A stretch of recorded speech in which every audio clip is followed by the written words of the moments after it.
Assalamualaikum warahmatullahi wabarakatuh. Saya Siti Fadila dari kelas ABT 2B dengan NIM 41220104 akan mempresentasikan laporan kegiatan Project Based Learning atau PBL Survei Kepuasan Masyarakat terhadap Pelayanan RSBP Batam yang disusun untuk memenuhi tugas ujian akhir semester mata kuliah Metode Statistik Bisnis. Pertama-tama saya mengucapkan terima kasih kepada Bapak Dr. Muhammad Zainuddin selaku dosen pengampu yang telah memberikan penjelasan mengenai ini dari semester 2.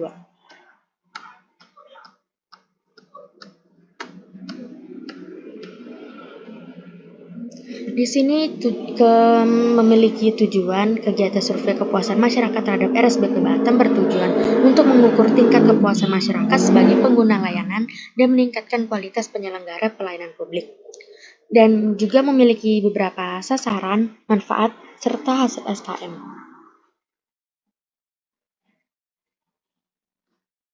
Kemudian metodologi. Periode survei yang dilaksanakan selama 6 hari dari tanggal 15 Juni 2023 hingga 20 Juni 2023 dengan lokasi Jalan Dr. Cipto Mangunkusumo nomor 1, Tanjung Pinggir, Kecamatan Sekupang, Kota Batam, Kepulauan Riau. Survei ini dilaksanakan secara langsung dengan kami mendatangi responden yang ada di RSBP Batam. Metode penelitian. Metode yang digunakan dalam survei kepuasan masyarakat terhadap pelayanan RSBP Batam adalah penelitian kualitatif, yaitu informasi yang berbentuk deskriptif dan tidak bisa diukur dengan angka. Metode ini biasanya menjawab berbagai pertanyaan dengan bagaimana dan kenapa. Jika dilihat dari jenisnya, penelitian ini merupakan statistika deskriptif, di mana ia menggambarkan sifat-sifat data seperti pengumpulan data, penyusunan data, dan penyajian data dalam bentuk tabel, grafik, maupun diagram. Kemudian ada variabel pengukuran indeks kepuasan masyarakat, yakni berbagai poin-poin seperti persyaratan, sistem, mekanisme dan prosedur, waktu penyelesaian, biaya atau tarif, produk spesifikasi, kompetisi pelaksana, perilaku pelaksana, sarana dan prasarana, serta penanganan pengaduan saran dan masukan. Kemudian pelaksanaan survei. Pelaksanaan survei dilaksanakan pada tanggal 15 Juni 2023 sampai 20 Juni 2023 dan terkumpul sekitar 379 responden yang mengisi, di mana setelah kegiatan kuesioner tersebut akan kami tabulasi bersama. Tahapan survei. Pelaksanaan survei kepuasan masyarakat terhadap RS Batam ini dilaksanakan melalui tahapan persiapan, pengumpulan data, pengolahan data, penyusunan laporan, dan penyampaian laporan, di mana kuesioner ini sudah ada dan sudah dibuat oleh pihak BP Batamnya sendiri, sehingga kami tinggal menyebarkan dan mencari responden serta mengtabulasi hasil kuesioner yang dibagikan. Pelaksanaan pengumpulan data. Pelaksanaan dapat dilakukan dengan menyuruh responden mengisi sendiri dengan memandu jika ada pertanyaan yang kurang jelas atau dengan mewawancari responden secara langsung dan berlandaskan pada pernyataan di kuesioner. Bentuk jawaban pertanyaan dari setiap unsur pelayanan secara umum mencerminkan tingkat kualitas pelayanan, yaitu dari sangat setuju sampai dengan sangat tidak setuju. Tim survei kepuasan terdiri dari dosen pembimbing, petugas survei lapangan, pengolah data, dan pembantu lapangan. Teknik survei. Survei kepuasan masyarakat dilaksanakan oleh BP Batam ini menggunakan pembagian kuesioner secara langsung, di mana terdiri dari 2 lembar HVS dan timbal balik. Teknik analis data yang digunakan dalam kegiatan ini adalah teknik statistis deskriptif. Pada teknik ini, data kepuasan diukur menggunakan skala penilaian antara 1 sampai dengan 4. Kemudian ada pembahasan.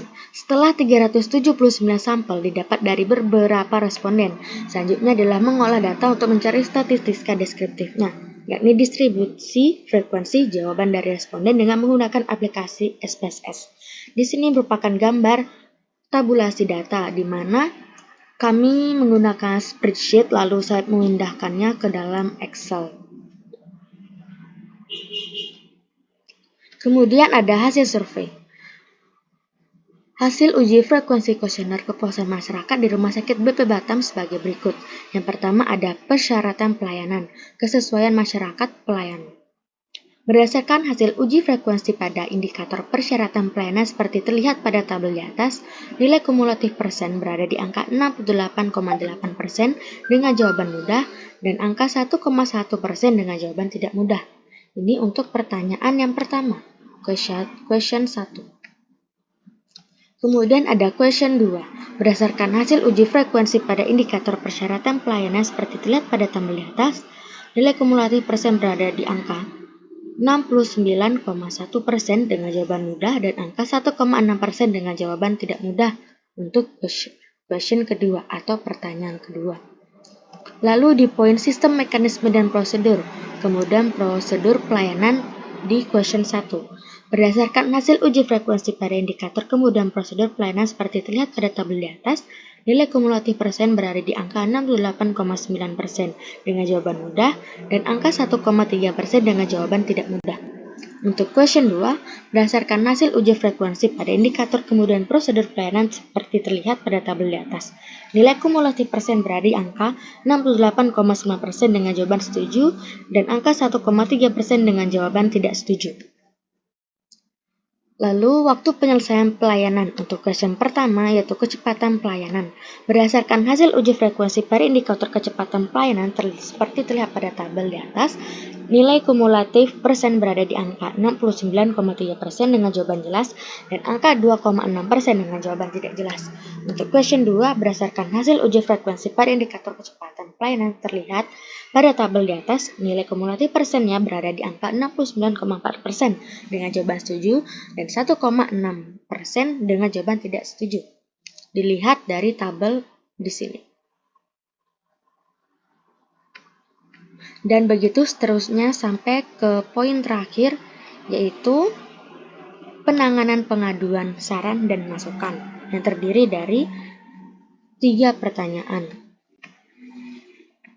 Lalu ada bab 5 penutup, terdiri dari kesimpulan serta saran dari dosen dan mahasiswa. Lalu di sini juga ada catatan penulis, yaitu kontribusi penulis selama PBL berlangsung, yaitu mencari responden, mengtabulasi data, dan sebagainya.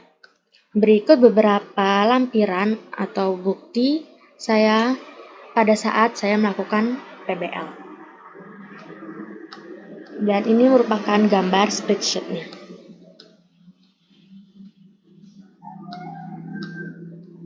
Cukup sekian presentasi dari saya. Apabila terdapat kekurangan mohon dimaafkan. Wabillahi taufiq wal hidayah. Wassalamualaikum warahmatullahi wabarakatuh.